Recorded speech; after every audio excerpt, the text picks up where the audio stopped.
and welcome to the Nexus for our little review on Mortal Kombat, the movie. Now where do I begin? Yeah, it's just a little thing. I recently saw this. It's available at the moment through Sky Cinema, and also available to rent and buy and all that sort of stuff. But what do I ultimately think of Mortal Kombat? Yeah. That is how I feel about it.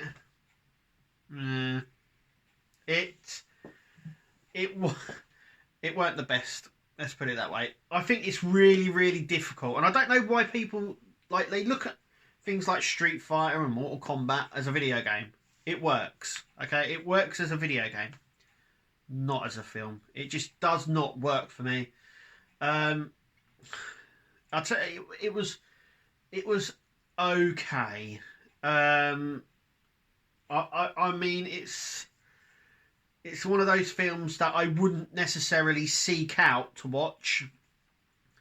And it's one of those films that maybe, when you're flicking through and it's halfway through, that you would watch the rest of, sort of thing. It's one of those films. I didn't think it was very good. The story, like I said, it's really difficult to do a film based on a platform fighting game, which effectively that's what Mortal Kombat is.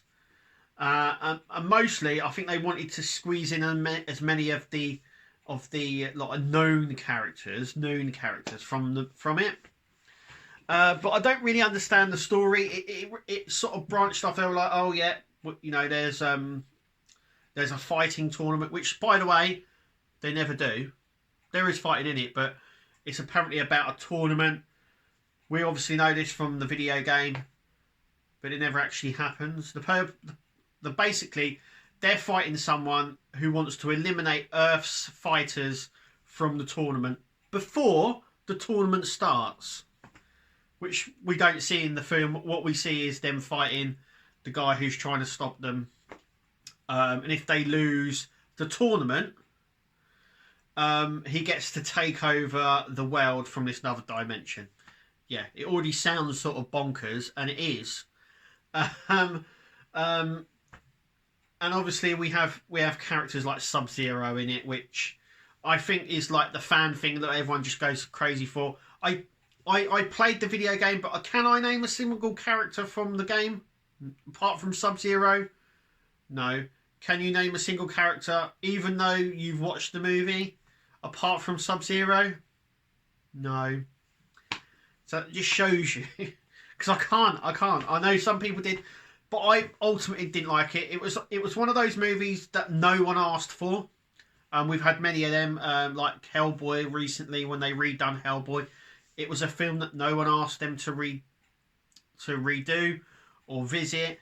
This is another one of those films where it's like no one asked for this, and if they did, why? Because there's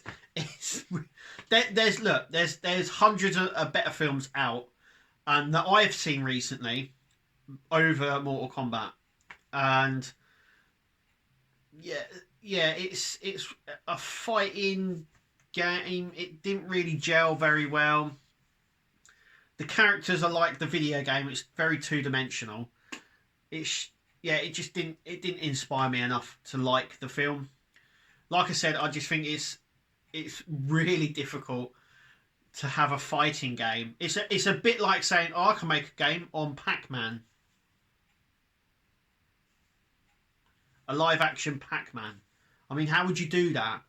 And it's the same with this. It's like, if it's not like the video game, I don't know. In the video game, you're just fighting. That is all the video game is.